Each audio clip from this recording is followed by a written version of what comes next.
The wisest person I ever met in my life, a third grade dropout. Wisest and dropout in the same sentence is rather oxymoronic, like jumbo shrimp.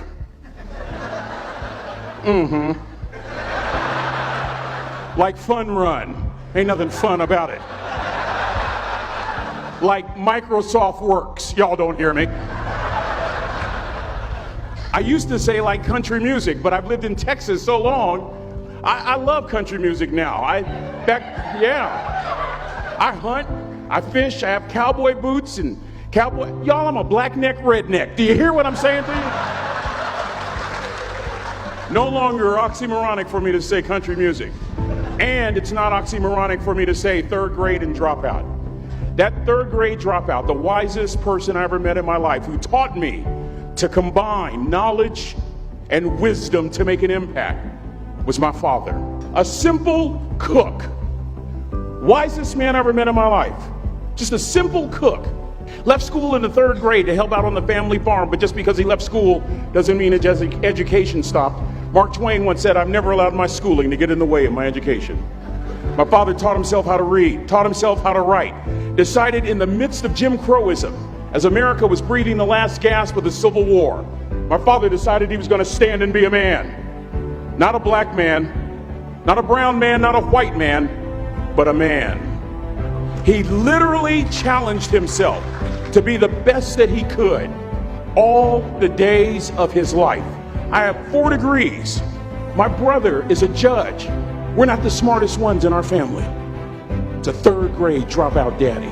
A third grade dropout daddy who was quoting Michelangelo, saying to us, "Boys, I won't have a problem if you aim high and miss, but I'm going to have a real issue if you aim low and hit." A country mother quoting Henry Ford, saying, "If you think you can or if you think you can't, you're right." I learned that from a third grade drop. Simple lessons. Lessons like these. Son, you'd rather be an hour early than a minute late. We never knew what time it was at my house because the clocks were always ahead. My mother said for nearly 30 years my father left the house at 3:45 in the morning. One day she asked him, "Why, Daddy?" He said, "Maybe one of my boys will catch me in the act of excellence. I want to share 2 things with you. Aristotle said you are what you repeatedly do. Therefore, excellence ought to be a habit, not an act." Don't ever forget that. I know you're tough, but always remember to be kind. Always. Don't ever forget that. Never embarrass mama. Yeah. If mama ain't happy, ain't nobody happy. If daddy ain't happy, don't nobody care. But you know, I'm trying to tell you. Next lesson. Lesson from a cook over there in the galley.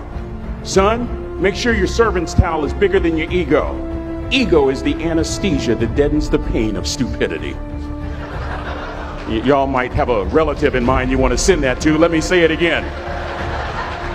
Ego is the anesthesia that deadens the pain of stupidity. Pride is the burden of a foolish person. John Wooden coached basketball at UCLA for a living, but his calling was to impact people. And with all those national championships, guess what he was found doing in the middle of the week? Going into the cupboard, grabbing a broom, and sweeping his own gym floor. You want to make an impact? Find your broom. Every day of your life, you find your broom. You grow your influence that way.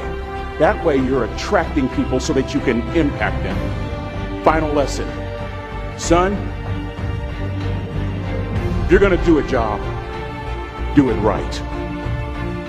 I've always been told how average I can be. Always been criticized about being average. But I want to tell you something. I stand here before you, before all of these people, not listening to those words, but telling myself every single day to shoot for the stars, to be the best that I can be. Good enough isn't good enough if it can be better, and better isn't good enough if it can be best. Let me close with a very personal story that I think will bring all this into focus. Wisdom will come to you in the unlikeliest of sources, a lot of times through failure. When you hit rock bottom, remember this. While you're struggling, rock bottom can also be a great foundation on which to build and on which to grow. I'm not worried that you'll be successful. I'm worried that you won't fail from time to time. Person that gets up off the canvas and keeps growing, that's the person that will continue to grow their influence. Back in the 70s, to help me make this point, let me introduce you to someone. I met the finest woman I'd ever met in my life. Back in my day, we'd have called her a brick house. This woman was the finest woman I'd ever seen in my life. There's just one little problem. Back then, ladies didn't like big old linemen. The Blind Side hadn't come out yet.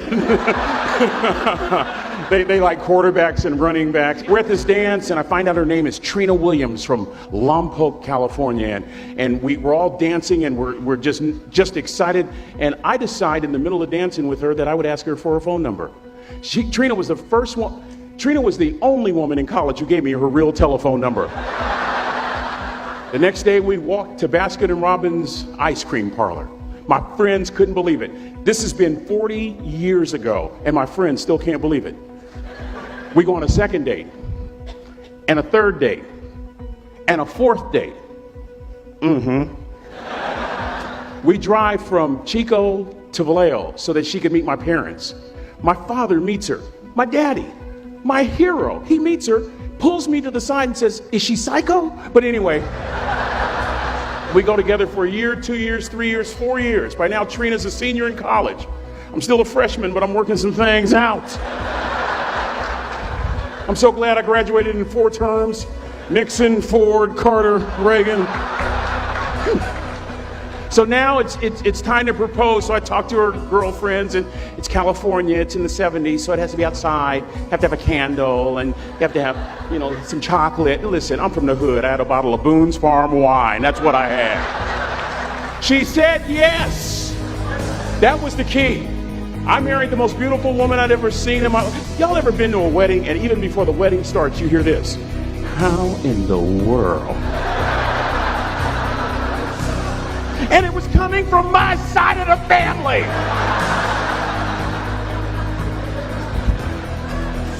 We get married, we have a few children, our lives are great. One day, Trina finds a lump in her left breast. Breast cancer.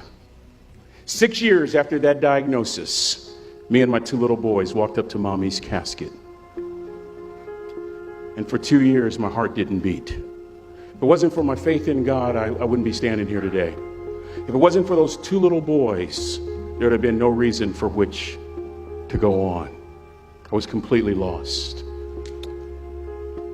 That was rock bottom. You know what sustained me? The wisdom of a 3rd grade dropout. The wisdom of a simple cook. We're at the casket. I'd never seen my dad cry. But this time I saw my dad cry. That was his daughter. Trina was his daughter, not his daughter-in-law. And I'm right behind my father, about to see her for the last time on this earth. And my father shared 3 words with me that changed my life right there at the casket. It would be the last lesson he would ever teach me. He said, "Son, just stand. You keep standing. You keep standing. No matter how rough the sea, you keep standing." And I'm not talking about just water. You keep standing. No matter what, you don't give up. And as clearly as I'm talking to you today, these were some of her last words to me. She looked me in the eye and she said, "It doesn't matter to me any longer how long I live. What matters to me most is how I live." I ask y'all one question, a question that I was asked all my life by a 3rd grade dropout. How you living? How you living? Every day ask yourself that question, how you living? Here's what a cook would suggest you to live this way. That you would not judge, that you would show up early, that you'd be kind, that you'd make sure that that servant's towel is huge and used, that if you're going to do something, you do it the right way. That cook would tell you this, that it's never wrong to do the right thing, that how you do anything is how you do everything. And in that way, you will grow your influence to make an impact. In that way, you will honor all those who have gone before you, who have invested in you. Look in those unlikeliest places for wisdom. Enhance your life every day by seeking that wisdom and asking yourself every night, how am I living? May God richly bless y'all. Thank you for having me.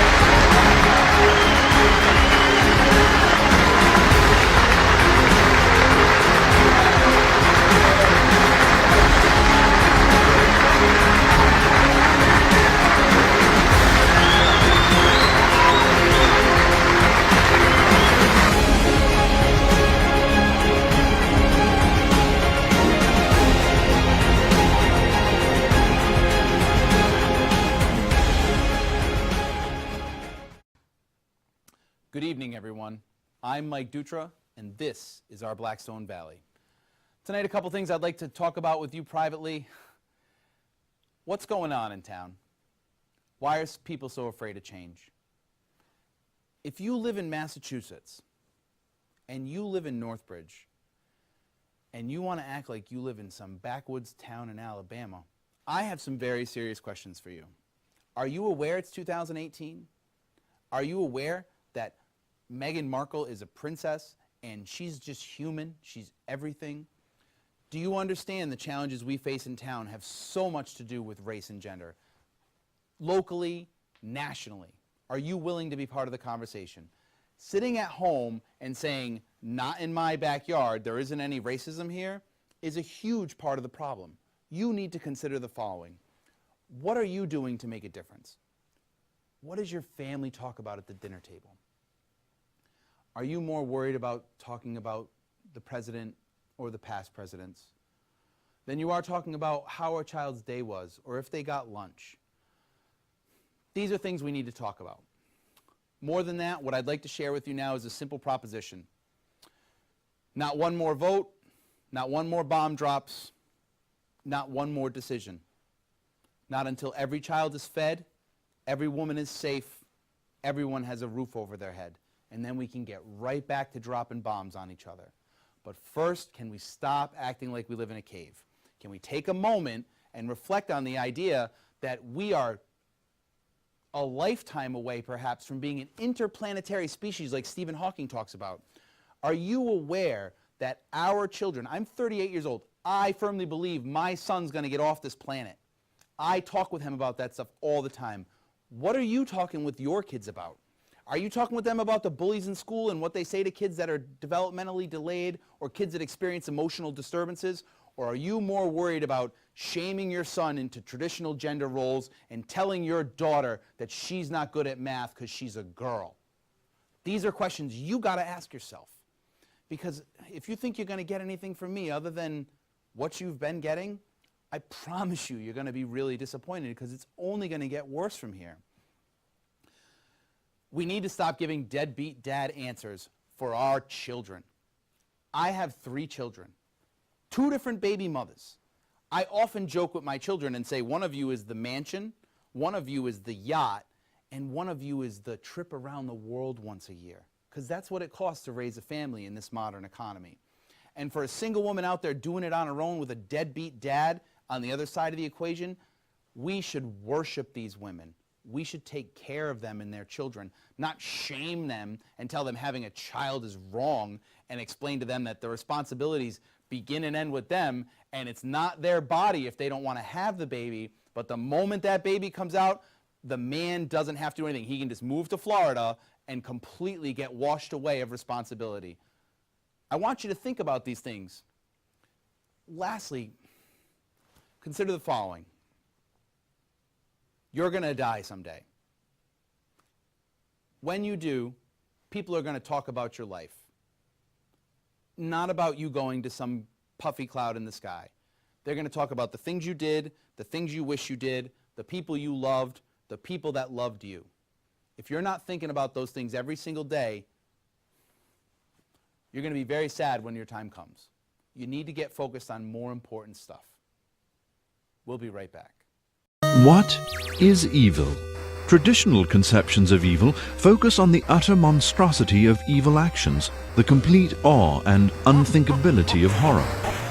Called pure or radical evil, this is the sort of evil associated with antagonists or villains. It is the antithesis of good. For Hannah Arendt, a German Jewish philosopher, evil is not always as simple as an overriding desire to do no good. Rather, Arendt chooses to focus a discussion of evil on this man, Adolf Eichmann.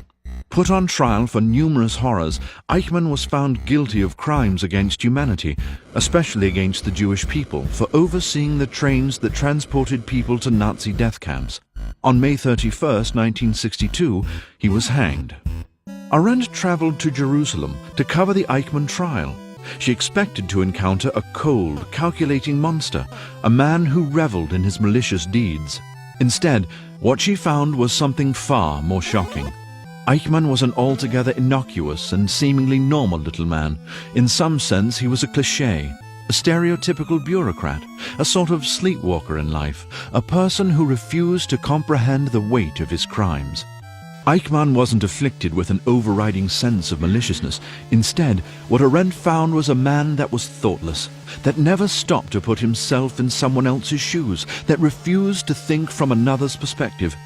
She found someone with an unquestioning sense of obligation to authority, who all his life had been a follower, a person eager to fit in and be led. He suffered from blind allegiance and a complete self-deception about the morality of his actions. This made Arendt rethink the concept of evil, for Eichmann wasn't a demon in any obvious way. What she encountered was the banality of evil, an everyday sort of evil, a bureaucrat eager to do his job, one who lacked empathy or perspective. You don't need to be cruel, sadistic, or vicious to embody evil. All that a person has to do is blindly follow the orders of another person. For Arendt, that is the banality of evil. So, dear viewer, what can be done to save humanity from mindless obedience?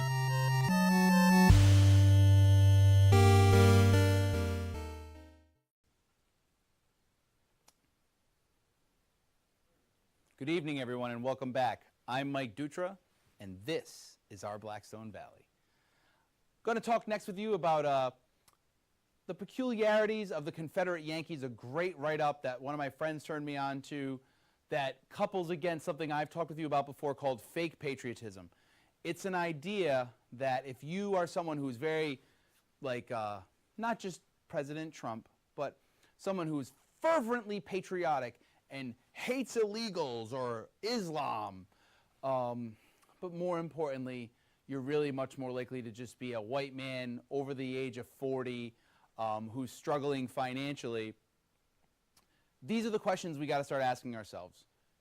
If you're trying to use the American flag to attack refugees, which are women and children without a nation, I have a big problem with that. Moreover, if you try to couple your patriotism against anything other than service to our great nation, not only as a soldier or a sailor or a Marine or an airman or airwoman, you could be a teacher, a fireman, paramedic. There's so many things we need in America. But if you work at Speedway and you have on a Make America Great Again hat, I have a problem with it. And here's why.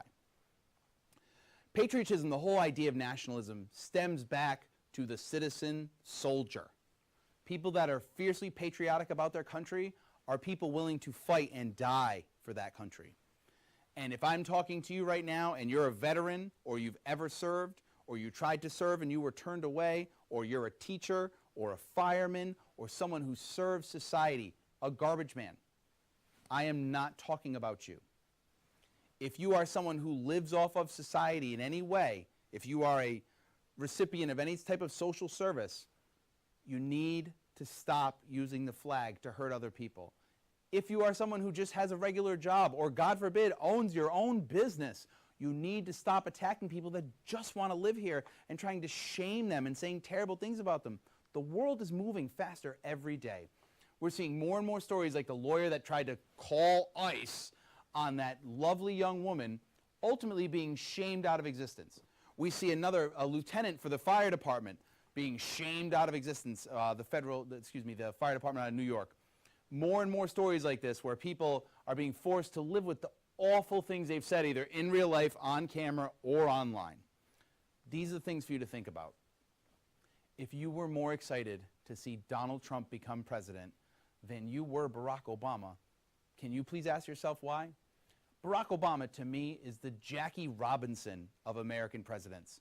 He will go down in history perhaps not as the greatest baseball player ever or greatest president ever, perhaps someday in the future not even the greatest African-American president. Oprah, if you're watching, please run. Please, Oprah, we all love you. Give us all cars and books. I'm kidding. Oprah, run. You can stand up to this guy. But getting back to the point of the Jackie Robinson of presidents, Barack Obama certainly faced death threats and racism, not only himself, but his wife and 2 little girls. You want to talk about real bravery? I say former President Barack Obama is one of the bravest people alive in America today. He took a great risk trying to make the world a better place, trying to bring people health care, which if you look at the way the world is right now, we've got even more serious problems than health care. The school shootings, what happened in Santa Fe, I'm not going to shame anybody. But if you have guns on your Facebook, if you're on Facebook doing crazy NRA stunts, taking pictures of yourself with tons of weapons, if you're a Trumper who uses Make America Great Again to try to Islamophobe or homophobe or attack other races, if you're a white nationalist, if you're any of these things, you need to leave America now. We don't want you here. We would much rather have people from the caravan who've come all the way up from El Salvador trying to make their families' lives better than have you. We don't need hatred in America. We need answers. Coming up, I'm going to actually be with my friend Giovanni Frosci, who's a candidate for governor in Rhode Island. Amazing self-made man. Someone you're going to want to hear his story. Beyond that, we're going to have other great guests on, like Sabrina from our Northbridge, who's going to explain to you the groundbreaking work she's doing trying to help women who are victims of domestic violence here in the Blackstone Valley, particularly in our great town of Northbridge. Beyond that, something I want to talk with you about personally is my own story. Having the opportunity to explain to you who I am and what I do is something I covered briefly before, but I'd like to cover it all once now if I can. After I graduated high school, I went to college at the University of Albany, dropped out of college, moved back home, went in the Marines. My enlistment date was October 12th, 2000. I went in the United States Marine Corps Reserves as a 5711, which is a nuclear, biological, chemical defense specialist. After going to my initial active duty training, I came home, did my 1 weekend a month, 2 weeks a year, until Iraq. I was activated for the Iraq War. When I came home, went back in the reserves, had an opportunity to become a Marine officer, turned that down because I wanted to marry this beautiful young woman who had this little boy that I loved like my own. We got married. I ended up going into the Army National Guard because they offered me a commission as well, and then I didn't have to leave. I could stay here locally in the Rhode Island Army National Guard. Got my commission, graduated honor grad, got to speak at the State House. Ron Tamro and Captain Dean, if you're out there, please just let me say thank you. Captain Maldonado, anybody I'm forgetting, you men are the standard. Thank you for setting the standard. After getting my commission, right after I got my commission, my mother was terminally diagnosed with cancer. My focus completely shifted to her and her 3 children that were still in school. My brother Stephen, who's a captain in the United States Army now. Steve, how's it going, buddy? He was at PC as a freshman at the time. We were completely focused on the family. I had to put my own career as an officer on hold. Shortly after my mother passed, I resigned my commission, among other things. But not too much later, I ended up living in a $1 million house on the beach, 3-side ocean views, beautiful baby boy. Life was good. From there, I ended up getting divorced. Got a little condo at a place called Kirkbrae Country Club for a while. From there, bought a house in our beautiful town of Northbridge. I live in the 01588 up in the hills. Absolutely love it there. Anybody who lives in my neighborhood knows I have lots of kids. I don't keep the cleanest yard. I don't cut my grass as much as I should. But I try really hard to be neighborly and do important stuff like keep especially the front yard really nice. Stuff we really want to be more focused on as a town. We need to start having these open conversations of, well, what's the most important thing in town? If you think how long you lived here is more important than how you behave, I feel like we need to talk more, a lot more. It doesn't matter if your great-great-grandfather landed on Northbridge Rock or landed on Rockdale. You have no more rights than a person who just moved here that just took up residency. We are exactly the same people. We live in a little town in Massachusetts outside of Boston. A lot of people are moving here commuting to Boston, and this weird backwoods Confederate Yankee stuff ended the day I came forward and outed school committee chairman like Mike LeBrasser. We all know that. The town's going in a new direction. It's time for change. Something we're all going to have to look into is I was written in for 2 positions in elected office in town. We're going to be talking about that probably in the coming weeks. I'm going to a selectmen's meeting to find out exactly how that works. Something else you'll want to know is the not-for-profit I'm still involved with is very interested in pulling papers on every vacant position in town during the next election. Congratulations on the 2 votes. Voting no on 1. I want to send a special thank you to everyone who showed up and voted, people that I went and knocked on their doors and said, please go vote, and you did. Thank you so much. Getting the Community Preservation Act passed was a landmark win for common sense town management. We need to keep Northbridge green. I didn't move here to move to Shrewsbury. I moved here because this is the heart of the Blackstone Valley. This is the most beautiful place I've ever lived, and I've lived a few places. West End Creamery is my favorite place to take the kids. Fopama Farm is probably one of the most amazing things I've ever seen that I get to live close to. Why don't we talk about that stuff more? Why don't we talk about the corruption we face in town on one side, but more importantly, how we have this amazing, amazing town full of all these people that really love it here. And if we can focus on cleaning up D Street and I guess Main Street in Rockdale, or just really like, you know, Rockdale proper and the Commons, this is going to be one of the most desirable places to live, I'll say, in America. Why can't we have solutions-based conversations? Why does it always have to be a conflict where people like me come forward and are identified as high-profile residents simply because I know how to carry on a conversation with somebody and say, well, I love you, but I respectfully disagree. A lot of other people in town have taken a very different position where I don't love you, I hate you, and if you disagree with me, I'm going to send internet trolls after you or stuff like that, and I just don't agree with that. Let me tell you why. If you're so sure in your position, argue your position. Some of the greatest debates in American history have happened with 2 people who fervently felt they were right. The Supreme Court talks about this all the time. Ruth Bader Ginsburg is probably one of the smartest women walking the earth today. She debates people all the time, trying to understand her decisions before she votes, before she decides as a Supreme Court justice. Justice Scalia, God rest his soul, but before he went, made brilliant orations and arguments on either side of either argument, simply trying to help people understand where we were as a country. One of the things I want to touch on as well is healthcare. I think the fact that we live in a country that is like Papua New Guinea when it comes to how we treat women when they're pregnant and when they're trying to be at home with their baby is abhorrent. I think not only do we need to get back to Obamacare, we need to move to a single payer system. Other things you may want to know about me, I am a progressive liberal, but I have many progressive conservative friends. I do look at a lot of stuff like money management as equally important to social responsibilities, because if you don't have the money to fix stuff, you can't do anything. Expanding upon that, I want to talk a little bit about Bitcoin. If you read about modern money mechanics, which is something that's been written by the Federal Reserve, it talks about velocity. Velocity has to do with inflation. It means the more money that gets into circulation, the faster money moves, the less it becomes worth. So what I'm proposing to you is every time some young man or woman that's flat out brilliant invents the next Bitcoin, every dollar we have becomes worth less than it was before. We'll be right back. Hi, it's Guy Kawasaki, and in today's episode of Wise Guy, we're going to talk about how to start a company.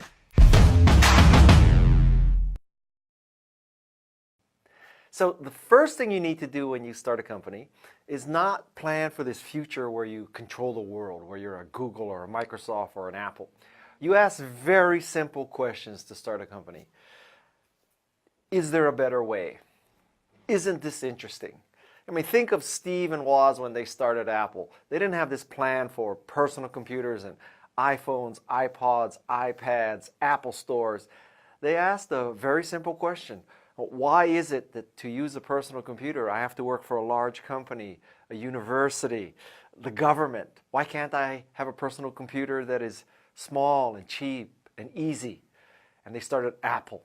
So step number 1 in starting a company is to ask simple questions.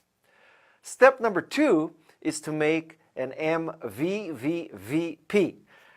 Most of you have heard of the MVP, which is the minimum viable product. I would like to add 2 more V's. So the V I want to add to viable is valuable. That is, you're doing something that's important. You could make something that's viable, i.e. you make money doing it, but it's not necessarily valuable. And the last V I'd like to add is validation. Does it validate your vision? You see the world evolving in a certain way. So you want to make this product that is viable, obviously. You want to be in business. Is it valuable? Is it making a dent in the universe? And finally, does it validate what you're thinking? So make an MVVVP, not simply an MVP. The third thing you need to do is find soulmates. And by soulmates, I mean people who agree with you on sort of two levels.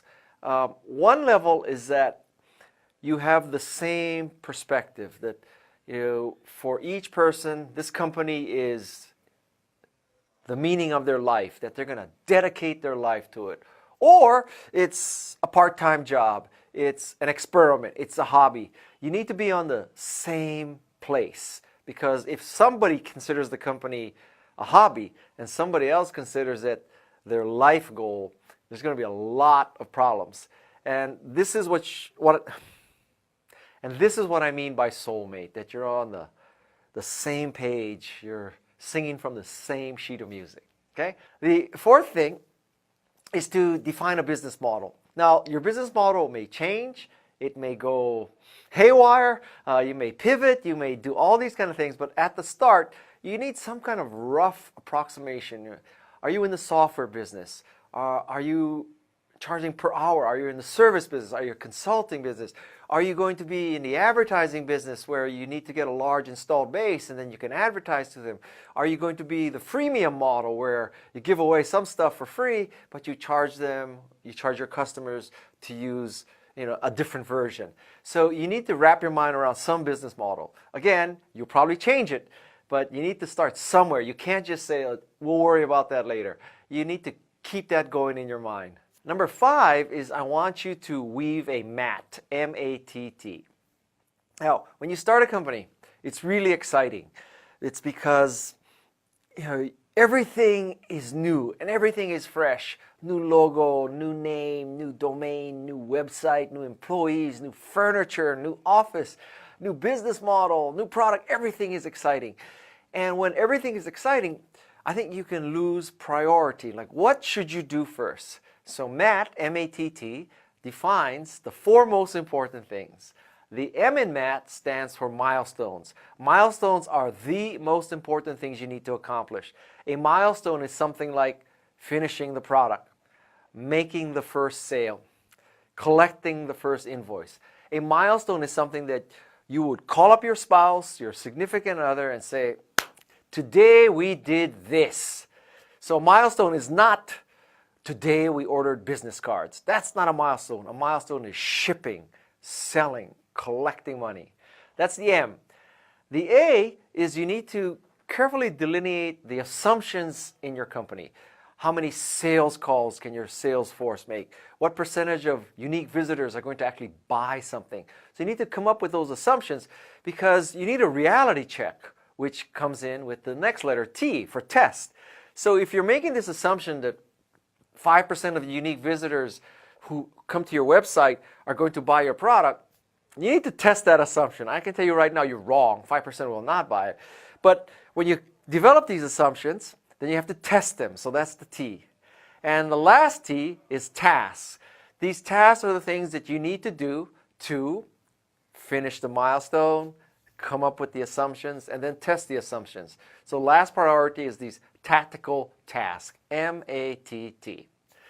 The 6th thing you need to do is to hire infected people. Now, everybody knows you should hire someone who has the right educational background, has the right work experience, and I would add a 3rd variable, which is that you are infected with a love, with a passion for what the company does. And arguably, I might make the case that it is more important to hire people who are infected and love what you do than for them to have the correct educational background and the correct work experience. So if you look at my case, when I went to work for Apple, I had an undergraduate degree in psychology, which was the easiest major I could find. I had an MBA in marketing. I did not have a technical course in my entire background. That's still true to this day. I worked in the jewelry business. Take that again. I worked in the jewelry business. I absolutely did not have anything relevant in my background on paper for a tech job like evangelizing Macintosh. But what really made me effective was that I loved Macintosh. I was totally infected. I thought Macintosh was going to change the world. So I'm not saying you should not hire people with the right education and the right work experience. I would just like you to, think outside the box a little bit and consider people who might not have those two perfect qualifications, but love what you do. They are infected. Number seven I stole from Chairman Mao, although it's not clear to me that he exactly let this happen, which is let 100 flowers blossom. This means that you ship your product, you ship your service, you take your best shot at marketing and positioning and branding. But lo and behold, people who you did not expect to be your customers are using your product. They're buying your product. They may even be buying it in large quantities. And you're in shock. My God, the wrong people are buying our product or service. Now you may be tempted to say, well, we need to fix this. We need to get our intended customer using our product or service. God bless you. You can try that. But my recommendation is you let 100 flowers blossom. Man, you declare victory. You say, listen, we thought Macintosh was for spreadsheet, database, and word processing. Come to find out it's for desktop publishing. Hallelujah. Hallelujah. Declare victory. Say Macintosh is for desktop publishing. Let 100 flowers blossom. Number 8 in starting a company is you need to get social. Social media is the best thing that ever happened to an entrepreneur because social media, Instagram, Pinterest, Twitter, Facebook, LinkedIn, Google+, all of that is fast and it's free and it's everywhere. When I started companies in the previous century, you had to buy advertising. You had to, suck up to these people. You had to go to these expensive trade shows and buy booths and build booths and fly to Las Vegas and do all that kind of stuff. And now, man, Instagram, Pinterest, Twitter, Facebook, Google+, LinkedIn, it is a great world. So get social. From the moment you decide to start a company, start building your social media platform. Because it usually takes a year to ship anything. And in that year, you can't just be engineering. You also have to be social media. You want to have a large social media platform on the day you ship. Okay, so that's number 8. Number 9 is to enable people to test drive your product or service. Basically, you're saying to people, I think you're smart. And because I think you're smart, I'm not going to bludgeon you into becoming a customer. Instead, I'm going to let you try this Macintosh, try this piece of software, try this service, and then you conclude. It's basically saying to people, I think you're smart, and because I think you're smart, I'm not going to try to bludgeon you into becoming a customer. I'm going to provide you with information, and then you decide. The last thing, the 10th thing is, don't let the bozos grind you down. The bozos are going to tell you it can't be done, it shouldn't be done, it isn't necessary, no one will buy a personal computer, no one will send a 140-character text message, no one wants to have stupid photo filters and you put dog ears on people and you have pictures and video that disappear after 30 seconds. People are going to tell you that. It can't happen, it won't happen, nobody, there's no need, there's no proof of it. Ignore those people. I could build a case that Facebook shouldn't have succeeded. I could build a case that Twitter shouldn't have succeeded. Apple shouldn't have succeeded.